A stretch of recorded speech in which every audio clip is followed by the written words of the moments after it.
안구건조증 환자가 눈물을 더 많이 흘린다는 사실 알고 계셨나요? 건조라는 말과는 다르게 오히려 눈물이 난다니 이해가 안 되시죠? 특히 요즘 같은 겨울철 건조한 공기와 온풍기 때문에 눈은 더 뻑뻑한데 눈물을 흘리는 분들이 많습니다. 특히 외출해서 찬바람을 쐬면 더욱 심해집니다. 실제로 이맘때 안과를 찾는 안구건조증 환자는 평소보다 30% 이상 늘어납니다. 오늘은 이 역설적인 증상의 진짜 이유와 여러분이 오늘부터 실천할 수 있는 관리법을 정확하게 알려드리겠습니다. 안구건조증. 많은 분들이 눈물이 부족한 병이라고 생각하십니다.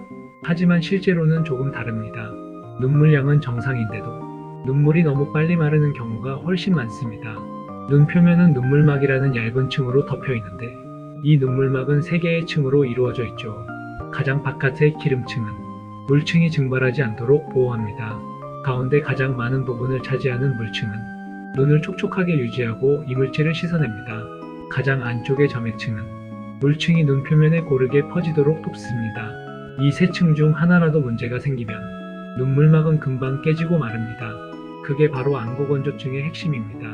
눈물막이 마르면 눈 표면이 그대로 공기에 노출됩니다.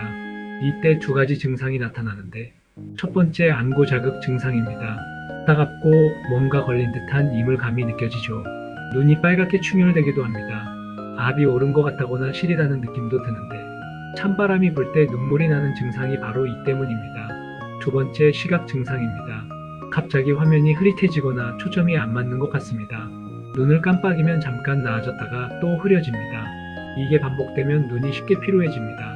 그런데 왜 현대인은 유독 안구건조증에 취약할까요? 사람은 집중할 때 깜빡임 횟수가 절반 이하로 줄어듭니다. 정상적으로는 1분에 15에서 20회 깜빡여야 하는데 스마트폰을 볼 땐 1분에 4에서 5회 정도밖에 깜빡이지 않습니다. 인간의 눈은 원래 생존을 위해 만들어졌고 자주 깜빡이도록 설계되었습니다. 태생적으로 오랜 시간을 집중할 수 없죠. 하지만 문자가 만들어져서 책이 생기고 TV, 컴퓨터, 디지털 기기가 등장하면서 우리 눈은 하루 종일 집중하는 일에 쓰여지고 있어요. 눈이 쉴 시간이 없습니다. 여러분이 일을 안 하는 시간에도 여전히 눈은 쉬지 못하고 있습니다. 그렇다면 어떻게 관리해야 할까요? 가장 중요한 건 수면입니다. 잠을 자는 동안 눈물샘과 눈꺼풀 속 마이봄샘이 재생됩니다. 두 번째, 스마트 기기를 끊어서 보세요. 20분마다 20초간 6m 먼 곳을 바라보는 습관. 이것만으로도 눈의 피로가 크게 줄어듭니다. 세 번째, 의식적으로 깜빡이세요. 화면을 볼 땐 나 지금 깜빡이고 있나? 스스로 체크해 보세요. 네 번째, 인공 눈물을 올바르게 사용하세요. 일회용 모보존제 제품이 가장 안전합니다. 흔히 하는 오해가 불편할 때만 눈물약을 넣는다입니다. 불편함이 느껴질 때가 아니라 불편하지 않아도 집중하는 동안은 주기적으로 인공 눈물을 사용해 보세요.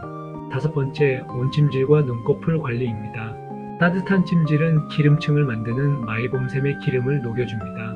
하루 10분 40도 정도의 온도로 찜질해 보세요.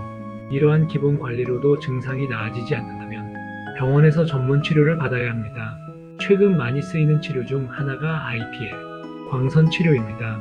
눈꺼풀 주변에 특수한 빛을 쬐어서 염증을 줄이고 마이봄샘 기능을 개선합니다. 또 다른 치료는 리피플로우입니다. 눈꺼풀 안쪽을 열과 압력으로 마사지해서 막힌 마이봄샘을 직접 뚫어주는 방식이죠. 어느 치료가 더 좋다고 말할 수는 없습니다. 중요한 건 눈이 건조한 원인이 무엇인지 정확히 파악하는 것입니다. 염증이 심한지 기름샘이 막혔는지에 따라 치료가 달라집니다. 그렇다면 앞으로의 안구건조증 치료는 어떻게 발전할까요? 눈물막을 더 안정적으로 유지하고 눈 표면의 염증을 정밀하게 조절하는 방향으로 연구가 진행되고 있습니다. 하지만 아무리 좋은 치료가 나와도 결국 가장 중요한 건 생활 습관입니다. 안구건조증은 단순히 불편한 증상이 아니라 눈이 보내는 SOS 신호입니다. 너무 오래 집중했어. 난 이제 좀 쉬고 싶다는. 이 영상을 보신 후 스마트폰을 내려놓고 창밖을 5분만 바라보세요. 그게 여러분 눈을 위한 가장 좋은 선물입니다. 지금까지 눈치코칭이었습니다.